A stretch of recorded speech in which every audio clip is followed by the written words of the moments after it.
So, what I expect about old Donald Trump ordering removal exhibits to slavery? Well, I'm not surprised. I mean, he's just doing what the school system in America been doing. They whitewashed it. They don't really, you got to go to a museum, but ask yourself, how are you born and bred in a country where you are actually a citizen, but you get 1 month?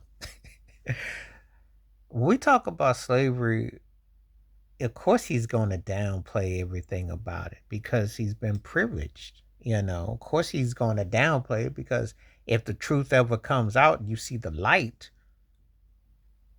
no one ever wants to be accountable for over 400 years of oppression and free labor. That very White House he sits in was built by slaves.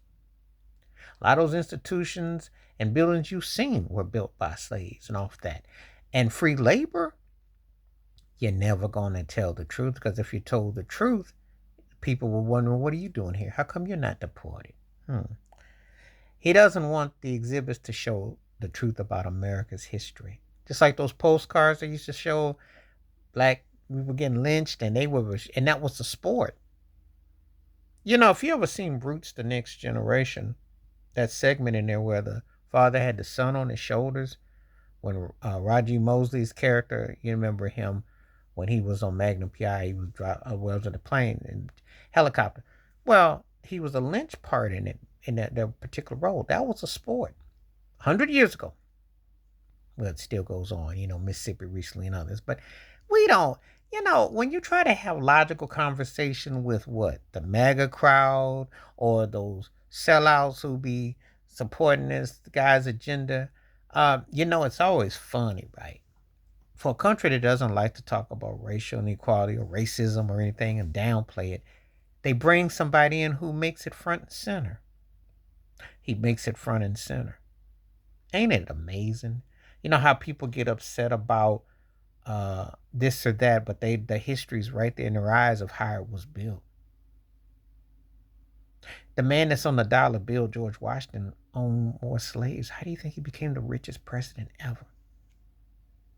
Would you be offended by George Washington? Would you have council culture? Would you protest that? Abraham Lincoln ain't free no slaves. It's funny how they push this so just first of all, how you gonna get free when you're still in the same place that locked you up and chained you up? Where you gonna go?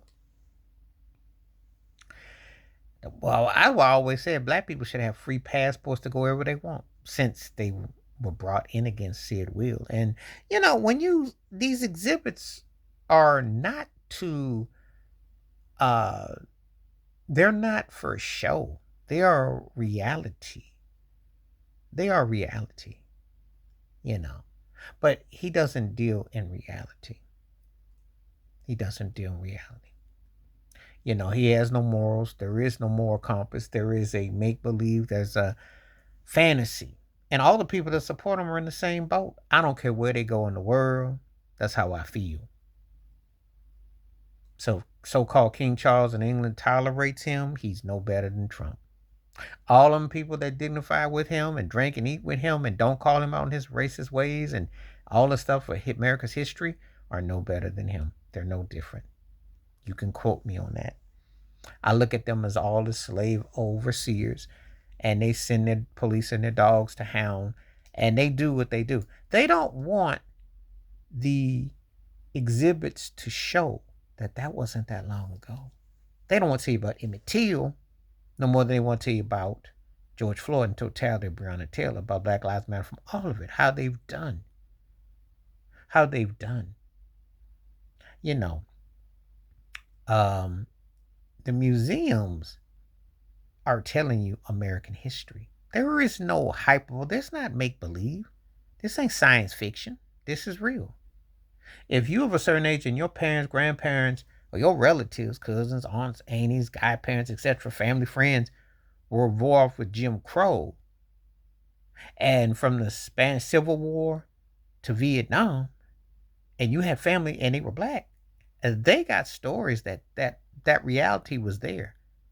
Oh, Emancipation Proclamation is 1865, but it didn't mean nothing until 1964 when you could actually work side by side legally and marry who you wanted to marry in 1967, and had voter rights in 65. So I want him to make logical sense of what 60 years of basically rights with everything, but you somehow this exhibit is just we're not going to show that, we don't want to tell the truth. Well, that's what the history books did in the school system. The school system, it was janky and a joke, and I ain't learned jack in it. Didn't learn jack. Now that's no disrespect to family members, and my family were educators because they were knowledgeable and taught at a high level. However, the school system didn't teach us much of anything about us. That's a fact.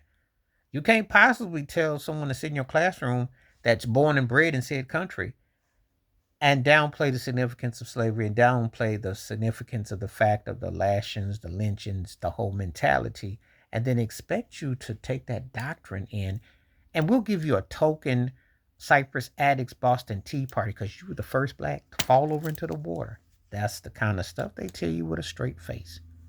They never tell you about the slave quarters and the electoral college vote, which the documentation of how they kept records of you, and they gave people their last names, and then so on and so forth. Everything that's in the Bill of Rights of everything was used against, just like the national anthem is racist anthem, and it was used against, and they don't tell the totality. So he wants to rewrite the rules, and there is nobody there to oppose it. Supreme Court just ain't gonna say nothing about that. They want to whitewash everything and don't tell you how you really landed to become what you did and what it all means and the whole grand scheme of things. Because you don't have people who tell you the facts. You don't have people that keep it honest about the reality of what life has been like in America. And slavery is very much part of it. The documents of it, the visuals of it, the speeches of it, when you think about the oppressions and everything. You know, I was watching the Jesse Owens movie Race when he won all those medals in Adolf Hitler's face. I hadn't saw that movie in about 20 years, but I watched it again recently. And, just thinking about that. And he came back with no country, no love, no respect. Disrespect out of his name, just like Thea Gibson. Just what Arthur Ashe used to talk about. And it's important that you have an understanding of where you are, where you live. Because if you don't, you're going to stay a lost soul. And that's what the country has taught people to be, especially when you're black. They hope that you never question. Remember, the same country was the one that was against the law for you to learn how to read and write. They didn't want you doing that. If that ain't genocide and if that ain't martial law and Jim Crowism, I don't know what is, but that's what he wants. And so when you have an exhibit that shows the actual, this is not hyperbole, this is not science fiction, this ain't George Lucas, this is the actual. That speaks volumes. That's what people voted for. Think about the people you got to encounter, because they don't really want to deal with the truth. And that's this mental illness and sickness that's permeated a lot of what you see in so many walks of life. They've never shared, but they want to just act like it was magical. Please like, subscribe, work on thoughts, comments, and I do respond. Thank you. Wash your hands, keep your mind clear, watch out for another. Share the video if you like. Stay safe, stay blessed, stay woke, stay free. I'm my one time. Peace.